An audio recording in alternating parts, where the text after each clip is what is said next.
Glória a Deus. Meus amados e queridos irmãos, com muita alegria, eu desejo saudar a todos com a paz do Senhor. Queridos, por gentileza, aqueles que trouxeram um exemplar da Bíblia Sagrada, abra comigo no primeiro livro, primeiro volume de Samuel. O capítulo é o de número 14.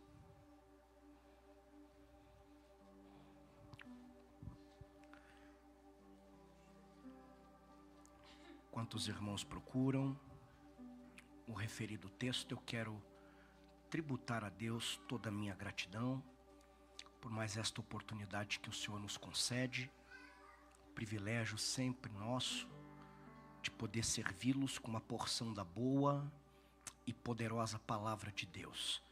Louvar a Deus pela vida dos vossos pastores, pastor José, pastor Lucimar, minha gratidão sempre. Deus continue abençoando as vossas vidas, esta igreja de uma forma especial, poderosa. Adonias, todos os amigos, companheiros, pastores desta casa, obrigado pelo convite, pela confiança. Eu pedi ao Senhor uma palavra para essa noite. O Senhor me direcionou a este texto. Você que encontrou e quer ouvir a palavra, diga amém. Está escrito assim: um dia, Jonatas, filho de Saul, disse ao seu jovem escudeiro: venha, vamos até a guarnição dos filisteus, que está do outro lado. Porém, ele não contou isso ao seu pai.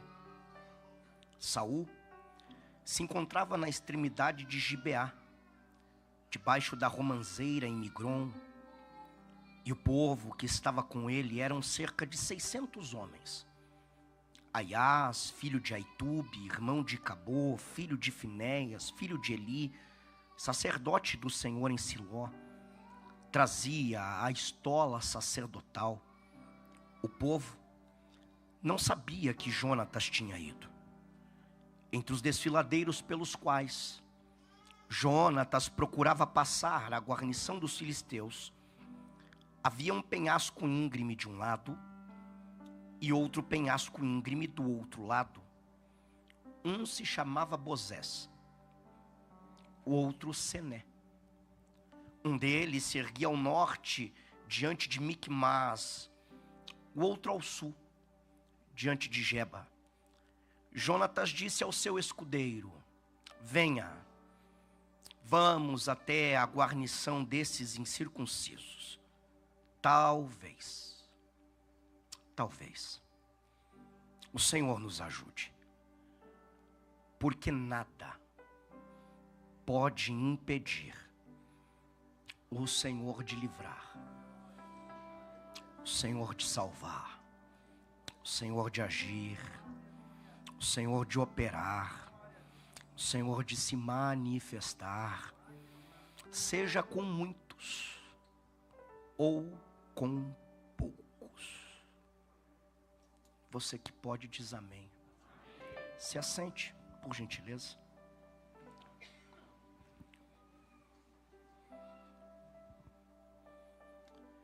Israel havia passado pela transição da teocracia para a monarquia. Essa transição, ela aconteceu por permissão divina, após a insistência do povo em querer ter um rei como as demais nações tinham. O escolhido por Deus para reinar sobre Israel é um homem chamado Saul. Saul é ungido por Samuel, é confirmado publicamente diante da nação, e ele inicia a sua liderança, o seu reinado com sucesso. Haja vista que Saul começa com apoio popular, com vitórias militares. A Bíblia diz que no segundo ano de seu reinado, Saul formou um contingente com cerca de 3.000 homens. 2.000 ficaram com Saul em Micmas, e na região montanhosa de Betel. Os outros 1000 foram colocados a comando de Jonatas, seu filho, na região de Gibeá. O restante do povo, porém, fora dispensado por Saul. Vale lembrar aos irmãos que Israel vivia aqui sob a constante ameaça dos filisteus. Um povo na época mais forte, desenvolvido, belicamente falando, imensamente superior a Israel, e que tinha sobre Israel um domínio estratégico. Haja vista que os filisteus proibiram que em Israel tivessem ferreiros. Não tendo ferreiros em Israel, Israel não tinha como fabricar as suas ferramentas de trabalho. Não tendo ferreiros em Israel, Israel não podia fabricar os seus armamentos de guerra. A situação era tão crítica que nessa época em Israel só tinha 2 espadas. Uma na mão de Saul, outra na mão de Jonatas. A situação aqui é tão humilhante que até mesmo para afiar as suas ferramentas de trabalho, Israel precisava ir até os filisteus e pagar para que eles realizassem este serviço. Fica clara, exposta a fragilidade de Israel. É um exército pequeno, mal equipado. A nação estava aqui vulnerável em todos os aspectos. O plano, a estratégia do inimigo é muito clara. Ele queria manter Israel acuado, dominado, com medo, intimidado, aceitando essa opressão. O problema é que em Israel tem um homem inconformado. Seu nome é Jonatas. A Bíblia diz que um dia, sem aviso prévio, Jonatas se levanta e ataca uma guarnição filisteia que estava em Gibeá. E Jonatas tem sucesso nesse ataque. Jonatas vence os filisteus nesta batalha. Eu estou dizendo aos irmãos que Deus quer, e Deus vai levantar nesta igreja alguns Jonatas. Quem é Jonatas? É gente que se recusa a se conformar com a opressão inimiga. Quem é Jonatas? É gente que está cansada de viver acuada, pressionada, paralisada, intimidada pelo adversário. Quem é Jonatas? É gente que se levanta disposta e decidida a pôr fim nesse ciclo maldito de opressão, para viver uma nova fase, um novo tempo, uma nova história na presença de Deus. Eu tenho uma boa notícia da parte de Deus. Tem alguém que quer receber?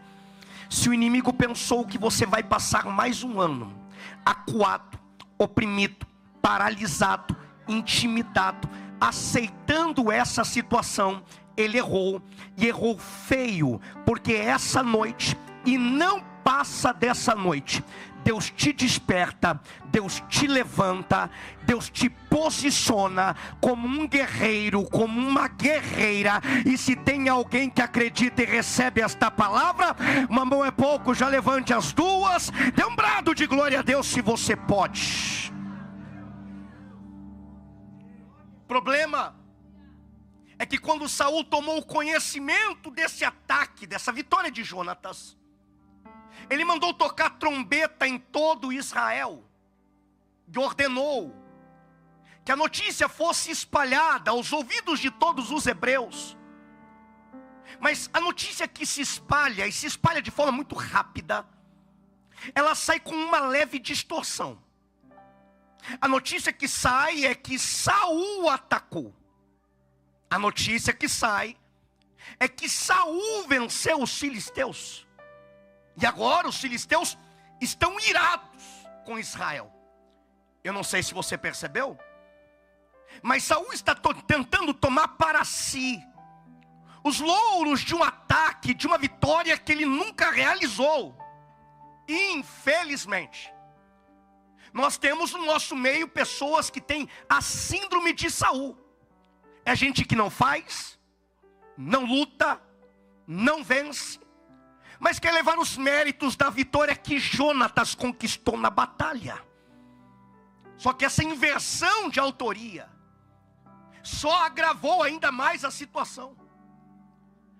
Os filisteus se entenderam que esse ataque não partiu de um ato isolado de Jonatas, mas sim de uma ordem vinda do trono de Israel, direta de Saul. É por isso que os filisteus se levantam e vêm contra Israel, e vêm com muita ira.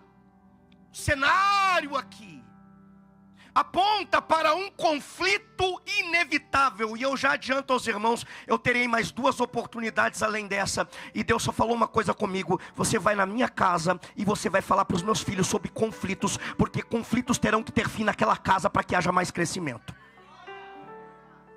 Eu não sei se você vai querer ouvir, mas eu vou ter que pregar tudinho do jeito que Deus me entregou.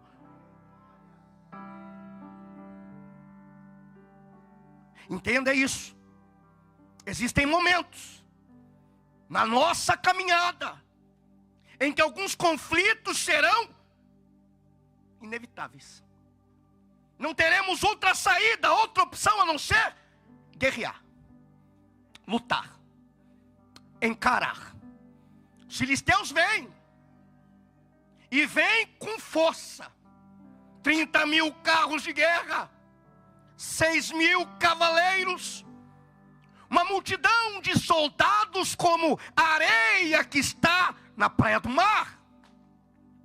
Israel é um exército pequeno, mal equipado, fragilizado, e diante dessa ameaça, o medo se espalha, toma conta do coração dos israelitas, que ao invés de se levantar, se organizar para lutar, começam a fugir, se esconder. Uns em cavernas, pastor Elidiel, outros em cisternas. Alguns fizeram dos penhascos os seus esconderijos. Outros chegaram ao ponto de atravessar o Jordão para poder fugir desse possível massacre filisteu. Alguns chegaram ao cúmulo de se esconder dentro de sepulturas. Israel aqui é um povo sem direção, sem uma liderança firme, se enterrando vivo antes mesmo da batalha começar, para piorar a situação. Israel tem no trono um líder completamente impaciente. Senão vejamos, a Bíblia diz que Saul tinha que esperar por 7 dias em Gilgal, até que Samuel chegasse para realizar o sacrifício ao Senhor. Qual é o problema? É que os dias vão passando e o povo vai sumindo, deixando Saul. Os dias vão passando e a pressão vai aumentando. Os dias vão passando e Samuel não chega logo, ao ponto que Saul perde a paciência, toma posse impropriamente do ministério sacerdotal, sacrifica ao Senhor, e o texto é triste. O texto diz: tendo Saul acabado de sacrificar, chegou Samuel. Não é complicado quando a gente joga no lixo tudo aquilo que Deus tinha para fazer na nossa história por causa da nossa impaciência? Cuidado com a sua impaciência. Ela pode fazer você perder tudo aquilo que Deus tem como propósito para a sua história. Samuel olha para Saul e diz: o que é que você fez? Já que você rejeitou a palavra de Deus, o Deus da palavra também te rejeita. Seu reino não vai ser confirmado, Saul. Digo mais, Deus já vai levantar alguém segundo o seu coração para pôr no seu lugar, porque ninguém, por melhor que seja, é insubstituível no reino de Deus, oh meu Deus, Saul me preocupa demais. Por que, Aldoir? Porque o que se esperava de Saul é que ele viesse agora com um arrependimento mais escandaloso do que o pecado que ele cometeu. O que se esperava de Saul era no mínimo um pedido de perdão. O problema é que Saul não sabe pedir perdão, Saul não sabe se arrepender, Saul só sabe jogar culpa nos outros e se justificar. Você conhece alguém assim? Que é bom de dar justificativa, e geralmente quem é bom de justificativa é péssimo para assumir o que faz. Vou de novo. Saul começa a distribuir a culpa. Ele diz: eu fiz, porém, olha só fiz porque o povo estava me abandonando. A culpa é do povo. Eu fiz, profeta, mas veja bem, a culpa é sua, minha é tua. Se você não tivesse demorado, eu não tinha feito o que eu fiz. Eu fiz, mas veja bem, a culpa é do inimigo. Se ele não tivesse me atacando, eu não tinha feito o que eu fiz. Ele chega ao cúmulo, irmão, que é demais, de tentar culpar Deus pelo seu erro. Olha o que ele diz: eu me vi forçado a sacrificar ao Senhor para implorar o seu favor. Ele está tentando fantasiar o seu pecado de espiritualidade, como se a sua desobediência fosse por uma necessidade espiritual. E Deus está gritando do céu: pare de tentar justificar o injustificável. Foi homem para fazer, seja homem para assumir. Agora ninguém dá glória, não tem problema. Teve coragem de fazer, se apresente e assuma o que fez. Pare com essas justificativas baratas. Deus já não aguenta mais. O problema é sempre os outros, nunca é você. O problema é o povo, o problema é a liderança, o problema é a igreja. Ô Saul, olha no espelho. Aceite. Saul me preocupa demais. Por que, Aldoir? Porque Saul está olhando para Samuel e está dizendo: eu perdi a presença? Ok, não tem problema. Eu só não posso perder a coroa, eu só não posso perder o cetro, eu só não posso perder o status, eu só não posso perder a reputação, eu não posso perder o nome, o trono. Não tem problema. Ô Samuel, me honra só mais essa vez. Como é que é, Saul? Tu está em pecado e quer ser honrado, rapaz. Tu está em desobediência e quer bênção. Tu quebra princípio e não sabe porque a vida não vai para frente. Não funciona assim aqui. Se ele aprendeu a clamar por reputação, mas não aprendeu a clamar por restauração. Saul chama mais trono, coroa, cetro, status do que presença, e para mim não serve. Ai, omidnei do lavaracia. Eu estou sentindo uma graça para pregar isso aqui. Eichominarasai. A Bíblia diz que Saul fica em Gilgal, agora com apenas 600 homens. Seu exército foi drasticamente reduzido. Enquanto isso, os filisteus avançam em 3 companhias, em 3 direções diferentes. Uma para Ofra, outra para Bet-Horor, a terceira para a região do deserto. Os filisteus estabelecem aqui uma guarnição no desfiladeiro de Micmas. É um ponto estratégico, é uma rota de acesso importante. Mas em meio a esse cenário de desespero, no meio desse caos todo, enquanto Saul e seus 600 homens estão debaixo da sombra da romanceira, aguardando as coisas se ajeitarem por si só, tem um inconformado debaixo da sombra dizendo: eu não nasci para isso. Não é comigo esse negócio de ficar debaixo de sombra. Não. Eu não vou ficar aqui de braço cruzado esperando as coisas se ajeitarem. Eu vou me levantar, eu vou tomar uma atitude, eu vou tomar uma iniciativa para mudar o rumo dessa história. Eu preciso alertar alguém aqui nesta casa. Existem cenários, circunstâncias que só vão mudar quando alguém decidir sair de debaixo da sombra e tomar uma posição, uma atitude. Quem está entendendo isso aqui? Deus está procurando um Jonatas que saia de debaixo da sombra e tome uma atitude. Quem vai? Tem Jonatas aqui nesta casa hoje? Ele olha para o seu escudeiro e diz: vem comigo. Para onde, Jonatas? Vamos passar aquela guarnição daqueles filisteus incircuncisos. Talvez o Senhor possa nos ajudar. Afinal de contas, nada, absolutamente nada, pode impedir Deus de livrar, salvar, agir, operar, se manifestar, seja com muitos, seja com poucos, seja com a casa cheia, seja com a casa vazia. Oh, meu Deus pode. Se Ele quiser, Ele pode. Se Ele quiser, Ele faz. Se Ele decidir, ninguém pode impedir. Que Deus te dê neste ano a convicção de Jonatas.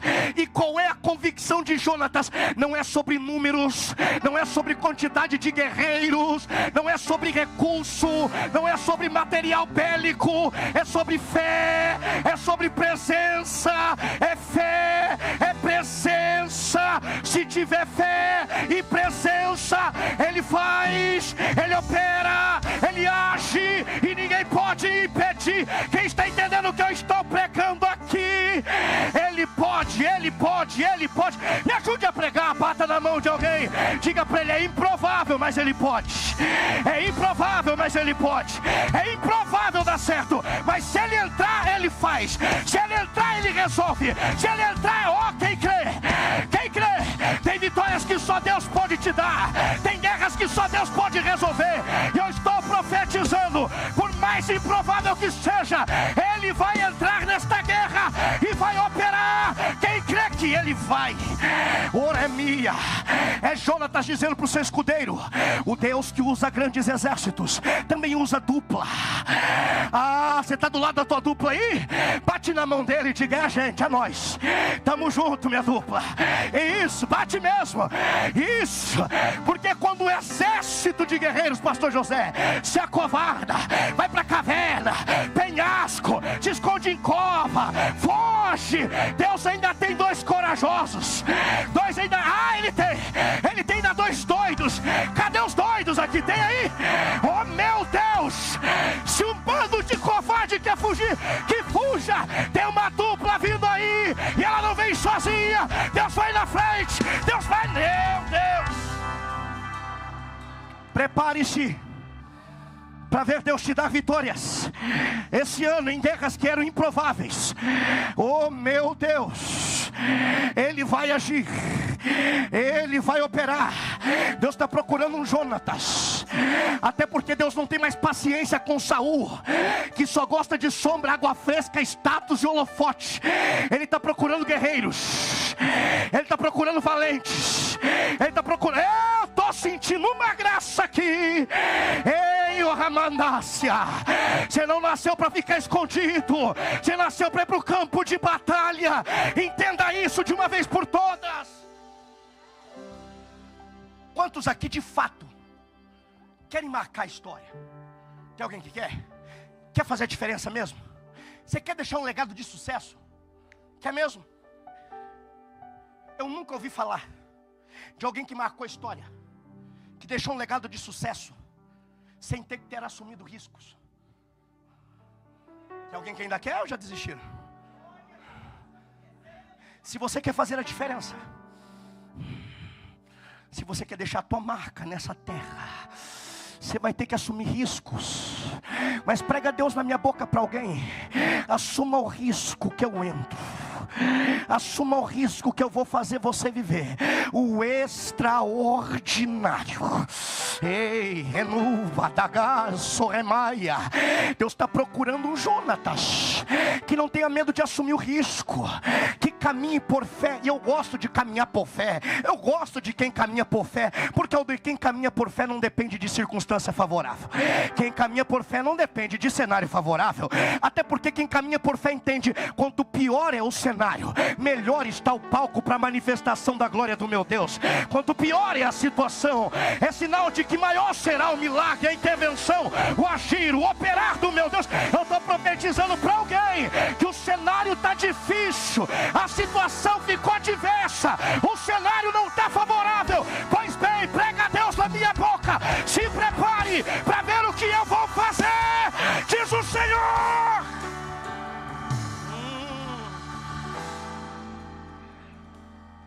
O escudeiro, o escudeiro, quando ele ouviu a proposta ousada do líder, ele olhou para Jonatas e disse: é guerra? É guerra. Estou contigo. Tamo junto. E esse tamo junto é o de verdade, não é esse. Não. Tamo junto. É o verdadeiro. Não é esse da boca para fora, que diz para você assim: pode me ligar a hora que você quiser. Daí você liga e não atende. Não vi. Deus viu. Tamo junto, Jonatas. É guerra? É. Sozinho você não vai. Eu vou junto com você. Esse glória a Jesus até me animou. Porque eu estou tentando te dizer que esse ano você não entra mais em guerra sozinho. Deus vai colocar do teu lado um companheiro de batalha.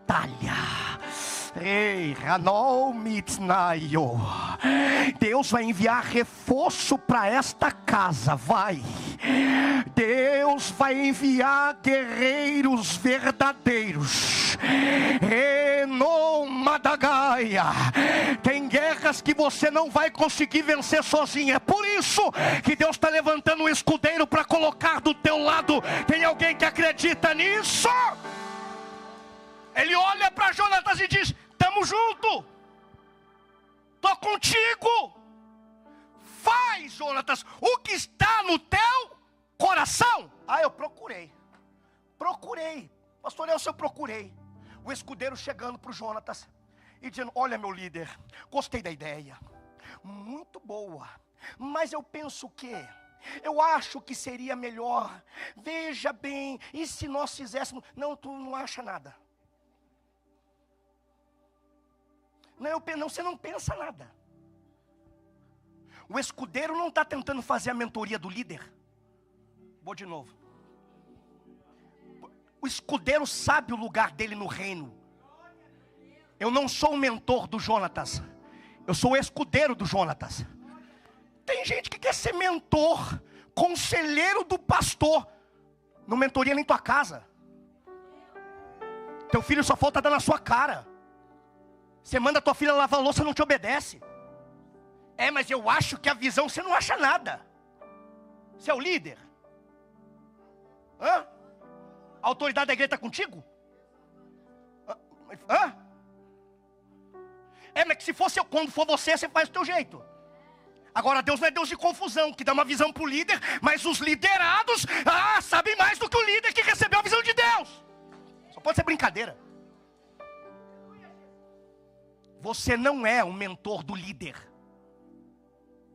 Jonatas não pediu teu conselho. Ele está apresentando o propósito e a visão. Você só dá a resposta: estou junto ou não estou. E se não está junto, não precisa ficar. Volta com os covardes e fica debaixo da sombra. Porque é melhor ficar debaixo da sombra do que atrapalhar na caminhada com Jonatas. Ai. Remado remid na galacheia. Eu não caminharia com o meu pastor há tantos anos como caminho, se eu não acreditasse que ele é um homem de Deus, que Deus fala no ouvido dele, que Deus dá direção para ele. Não faz sentido. Eu sei que há momentos em que Deus dá algumas direções à nossa liderança que a gente não entende. Tem hora que a gente não tem que entender mesmo. É Deus que deu para ele. A gente tem que ser um escudeiro. E isso não me diminui entender que eu sou escudeiro. Pelo contrário, minha prova. Ninguém é Jonatas sem primeiro ser um escudeiro. Seja escudeiro hoje, para ser o Jonatas amanhã. Ele só olhou para o Jonatas e disse: estou contigo. Aldoí, qual é o nome do escudeiro? Não sei. Você procurou? É óbvio. Mas todas as vezes que a Bíblia não nos dá uma informação que a gente julga ser relevante, em primeiro lugar, A Bíblia está dizendo que essa informação não é tão relevante quanto a gente pensava. A Bíblia está deixando de forma clara para nós. Você está preocupado com a coisa errada. E sempre vai ter uma informação muito maior e mais poderosa na falta da informação que você obteve. Aldir, dá um nó na minha cabeça, me explica. Quando a Bíblia não dá um nome, a Bíblia está dizendo o seguinte: você está preocupado com o nome quando o assunto é utilidade. Quando a Bíblia não dá o nome do escudeiro, a Bíblia está tentando nos mostrar que não é sobre visibilidade, é sobre utilidade. A Bíblia está tentando nos dizer que se quem tem nome, quem é conhecido, renomado, tem cargo, posição, não vai, não faz, não luta, não guerreia, Deus ainda tem anônimos fiéis que Ele pode usar. Eu vou de novo. Quando Deus não diz o nome aqui do escudeiro, é a Bíblia deixando clara para nós: se quem tem nome corre, se quem tem nome se esconde, se quem tem nome foge, se quem tem nome só quer sombra e água fresca e não quer saber de guerra, eu ainda tenho anônimos que eu posso usar. Não tem nome, mas é fiel. Não tem nome, mas é corajoso. Não tem nome, mas é leal.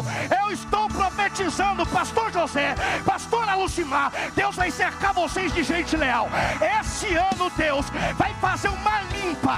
Prepara para ver Deus tirar quem está por conveniência e deixar só quem fica por propósito, que abraça a visão, que abraça o propósito de Deus. Deus vai colocar gente leal, leal, leal, leal. Quem entende? Quem pode adorar? Chega, chega. Já se decepcionou demais, já se frustrou demais com muita gente que tinha visibilidade, mas não tinha utilidade. Choramá, nagadoquemia.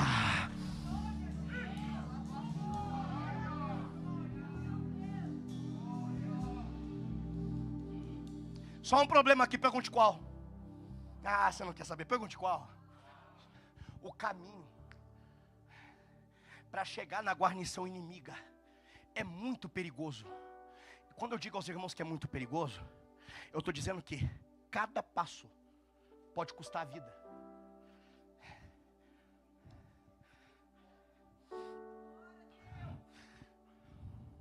Escute o que eu vou te dizer. É muito legal você ver o pregador pregando aqui em cima. É bacana demais. Sim ou não? Mas existem coisas que para você receber de Deus você tem que sangrar no secreto. Eu estava estudando, o pastor lhe deu esse texto há 6 meses. 6 meses, sem pressa, estudando. Um dia eu estou de manhã em casa, tomei café, entrei no quartinho, no meu quarto do mistério lá. Aí, só tinha tomado café, entrei, minha esposa voltou do serviço, chegou tarde. Falou: você está aí ainda? Eu falei: eu tô. Ela falou: você comeu hoje? Eu falei: eu acho que eu só tomei café. Ela falou: rapaz, vai descansar. Eu falei: não posso ainda. Ela: como assim? Eu falei: sim, está faltando algo aqui, tem algo aqui que não está encaixando. Deus está tentando falar comigo e eu não estou conseguindo entender. Ela falou: você está ficando doido. Eu falei: eu nunca fui normal. Depois que virei pregador, piorou. Vocês acham que o Adonias, que o Elidiel, não é normal. Não é para vir pregador normal, gente. Ela foi deitar, já estava lá no 3º céu. Eu fui buscá-la pelo pé. Eu estou no quarto, Deus falou comigo. Eu fui lá, acordei ela, acorda ela, que foi? Falei: Deus me deu um mapa. Ela: você está ficando maluco mesmo? Eu falei: não. Deus me deu um mapa, vem pra cá, vou te mostrar. Ela: rapaz, você tá ficando, vem cá que eu vou te mostrar. Eu falei pra ela: Deus me deu um mapa, é o caminho do Jonatas e do escudeiro, é o caminho da vitória para esse ano. E se trilhar isso aqui vai dar tudo certo. Ela: não explica esse negócio. Eu falei assim: tá aqui, o segredo para vencer esse ano é esse: Jeba Sené Bozés e Miquimás, Jeba Sené Bozés e Miquimás, Jeba Sené Bozés e Miquimás, Jeba Sené Bozés e Miquimás. Ela falou: você ficou biruta de vez, você ficou maluco. Eu falei: não, eu vou te explicar, com prazer eu te explico. Jeba significa lugar elevado, lugar alto. É onde Jonatas e o escudeiro estavam com Saul, debaixo da sombra da romanceira. Só que para chegar na guarnição inimiga, eles precisaram sair de debaixo da sombra e descer. Um desfiladeiro. E depois do desfiladeiro, eles tinham que encarar 2 penhascos, íngreme, rochoso. O primeiro se chama Sené, que significa espinheiro.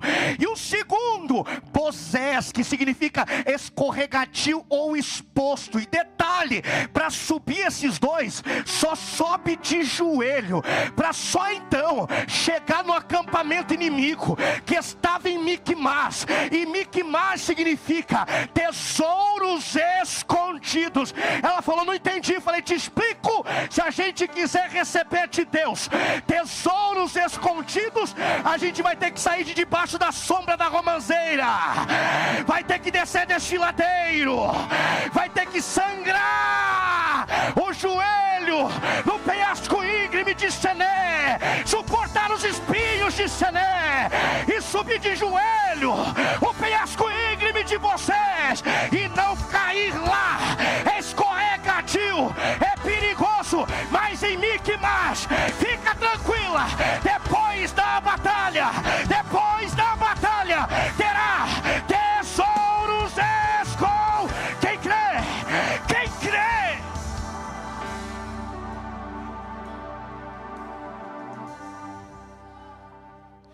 Há um problema aqui, pergunte qual.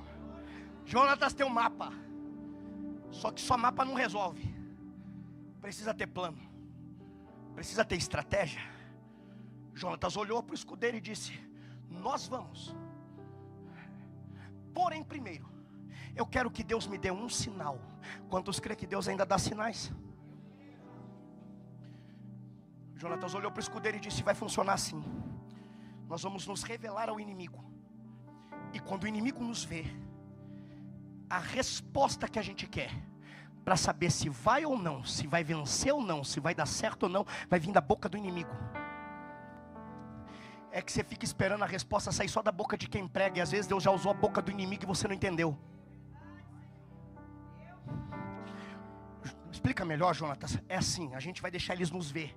Quando eles nos ver, se eles olharem para nós e disserem, fiquem onde vocês estão, é porque Deus não está conosco nisso e a gente fica onde está. Mas se olharem para nós e disserem, subam para cá, a gente vai para lá só para tomar posse da vitória, porque ela já é nossa. Se apresentar, o inimigo viu. E filisteu é zombador.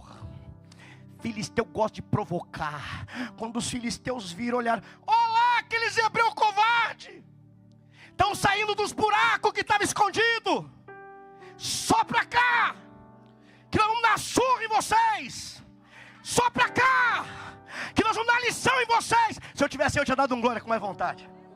Tinha. Por quê? Porque o inimigo está pensando que Jonatas e o escudeiro caíram na emboscada deles. Mal sabe o inimigo que quem caiu na emboscada de Deus foi ele. Diga para quem está do teu lado, se você quiser vencer esse ano, você vai precisar ter segredos com Deus. Tenha segredos com Deus. Tem coisa que é só você e o escudeiro. Seu problema é que você sai contando para gente que não deveria. Você sai espalhando a tua estratégia para quem não deveria.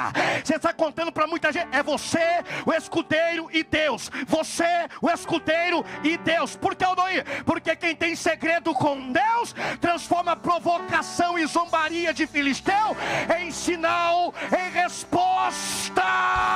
Não é uma mera provocação, não é uma mera zombaria, é resposta de Deus para você. Vai dar tudo certo.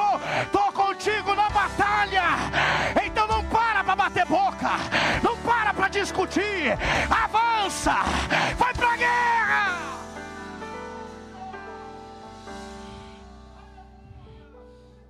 Há um problema aqui, pergunte qual. Só tem um jeito de chegar lá. Só um. Eu acho que tem gente que ainda lembra essa posição. Eu acho que lembra. Pastor José, a Bíblia diz que só tinha como subir assim, ó, com o joelho. O senhor conhece essa posição. Com a mão assim, ó. A gente falava engatinhando. Pastora, você conhece tão bem esse caminho. Afinal de contas, essa igreja só está aqui por causa disso. E é desconfortável, porque é rochoso, marca, deixa ferida. Mas é só assim que a gente sobe, é só assim que a gente avança. É só assim que a gente conquista a vitória. E prega a Deus na minha boca, recebe quem quer. Se quiser vencer esse ano, vai ter que voltar a caminhar de joelho, vai ter que voltar a calejar joelho, vai ter que voltar a sangrar joelho. Tem alguém que ainda sabe andar de joelhos aqui? Randô, Managalassúria. Porque só de joelho para suportar os espinhos, só de joelho para não escorregar no solo de Possés, só de joelho para invadir o território inimigo, só de joelho para conquistar a vitória. Redor e Minatácia. Deus está falando para nós, está na hora de voltar a caminhar de joelhos. Eles vão, e aparece 20 filisteus. Quantos? Jonatas derruba o primeiro, o escudeiro vem e mata. Jonatas derruba o segundo, o escudeiro vem e mata. Jonatas derruba o terceiro, o escudeiro vem e mata. Eles mataram os 20, mataram os Aldoir e o resto. O resto Deus entrou na guerra e resolveu. Eu não entendi. O resto foi Deus que deu jeito. Como assim? A Bíblia diz que como eles caminharam de joelho, Deus mandou um terremoto no arraial filisteu. Vou de novo, o chão tremeu. E é um terremoto de Deus nunca é normal, nunca é normal. Terremoto de Deus faz coisas extraordinárias. O terremoto é tão forte que bagunçou até a mente do inimigo, ao ponto que começou filisteu matar filisteu, filisteu destruir filisteu, filisteu derrubar filisteu. Eita!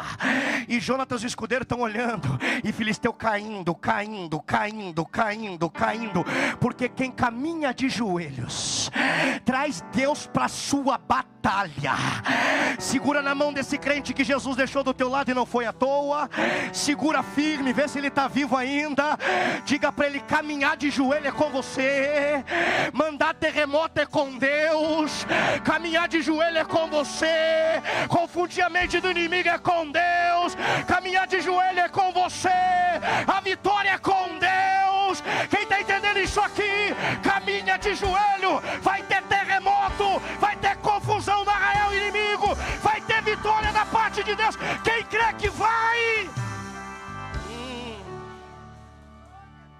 O reboliço é tão grande que o sentinela de longe, lá o sentinela de Israel, olhou e disse: Saul, vem cá ver. O rei está um reboliço, está um corre-corre lá, não estou entendendo nada. O rei olhou: conta do nosso povo, quem está faltando aqui? Aí foram contar, olharam para o rei, falaram: Saul, está faltando 2. Um é o teu filho Jonatas, e o outro é aquele amigo maluco dele. Que doido só dá certo quanto doido, irmão. Mas é sempre assim. No começo te chamam de louco, depois te chamam de referência.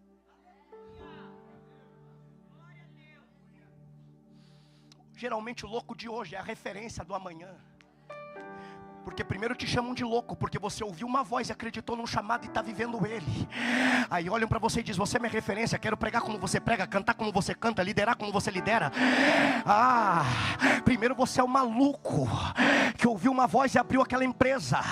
Aí Deus prosperou, fez dar certo. Depois os familiares olham e dizem: ele é a referência da nossa família, foi o único que deu certo nessa casa. Alguém olha para você e diz: quando eu for abrir a minha, quero fazer igual ele, igual ela. Primeiro você é o maluco que acreditou, que fez, depois você vira a referência. Eu estou profetizando, deixa de chamar de doido hoje. Amanhã vão abrir a boca e dizer: tu és a minha referência. Saul, muito espiritual que era, corro já para terminar, olhou e disse: deixa eu consultar Deus para ver se eu tenho que ir nessa guerra. Só que o negócio pegou de tal forma no arraial inimigo que ele disse: deixa a arca para lá, vai sem ouvir a voz de Deus mesmo. Só que gente atrapalhada atrapalha. Eu disse que gente atrapalhada atrapalha. Cuidado com os atrapalhados esse ano. Estava tudo dando certo, sim ou não? Até chegar Saul. Saul chegou, peito estufado, ninguém come mais nada, até que eu me vingue dos meus inimigos. É sempre pessoal para ele, né? E chegar depois que Jonatas e o escudeiro já fizeram estardalhaço, aí qualquer um chega. É uma ordem de maluco. Não se coloca um exército em pleno exercício de batalha para jejuar, se enfraquece teu próprio povo. A guerra termina. E o Jonatas vai voltar agora, igual você vai voltar para casa hoje, vitorioso. Mas estava cansado. Vitorioso, mas faminto. E Jonatas não sabia da ordem do pai, que quem comesse ia ser maldito. E quando Jonatas está voltando, de repente ele vê no caminho mel escorrendo. Ele pega a vara, com a ponta pega o mel, prova do mel. E quando ele come o mel, tem tradução que diz: e o rosto de Jonatas voltou a brilhar na mesma hora. Tem tradução que diz que ele foi fortalecido. Tem tradução que diz que ele foi renovado pelo mel.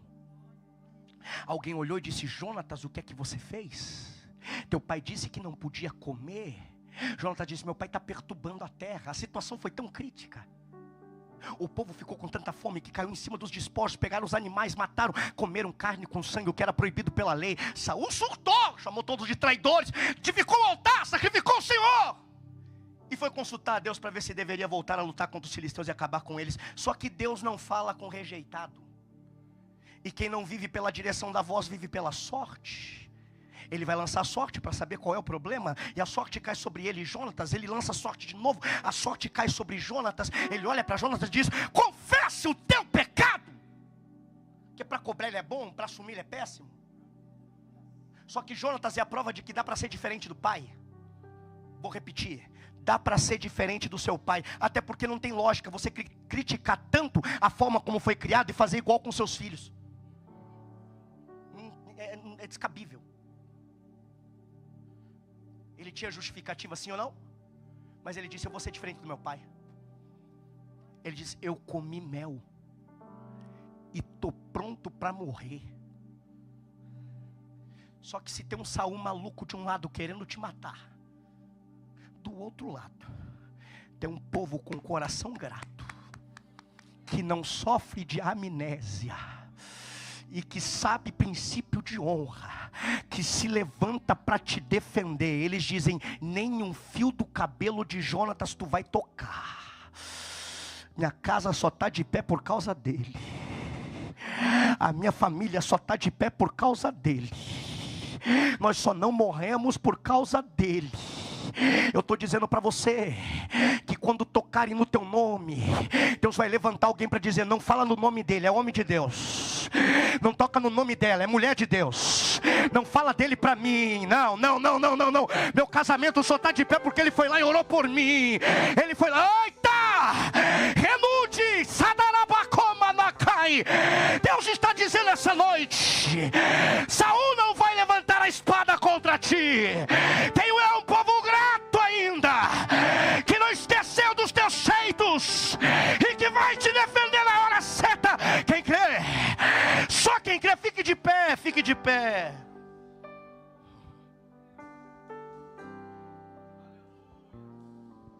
Escute, eu encerro. Você percebeu que esse texto começou com guerra? Sim ou não? Mas percebeu que terminou com mel? Tem profeta de Deus nessa casa? Eu sei que tem. Aponta o dedo para o vizinho aí, mas aponta mesmo. Diga para ele: não é como começa, é como termina. Vai terminar com mel. Diga para ele, diga para ela: vai terminar com mel. Eu estou sentindo uma graça. Eu estou sentindo o peso da palavra. Vai terminar com mel. Quem tem mão para levantar e fé para receber, levanta. Isso. Eu vim ser profeta de Deus para esta casa essa noite. Prega a Deus na minha boca essa noite. Tudo aquilo que começar com guerra neste ano vai terminar com mel. O que começar com crise vai terminar com mel. O que começar com luta vai terminar com mel. O que começar com prova vai terminar com mel. O que começar com conflito vai terminar com mel. O que começar com divisão vai terminar com mel. Eu queria uns 10 para receber o que eu estou pregando aqui. Deus está dizendo: eu ainda tenho mel para os meus o que é meu. Meu é renovo após esforço. Meu é doçura após amargura. Meu é recompensa pela fidelidade. Aldoir, Jonatas não pediu mel, é fato. Ele não pediu e nem precisa. Deus sabe quando você precisa de renovo. Deus sabe quando você precisa ser fortalecido. Deus sabe quando você precisa de mel. Ele tem mel para alguém aqui hoje. Ele tem mel para alguém aqui hoje.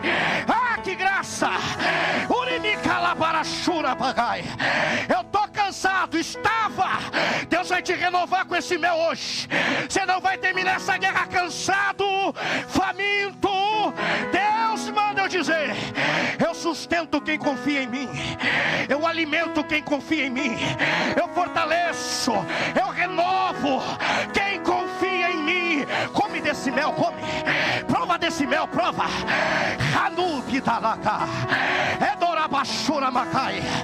É mel que renova, é mel que fortalece, é mel que levanta,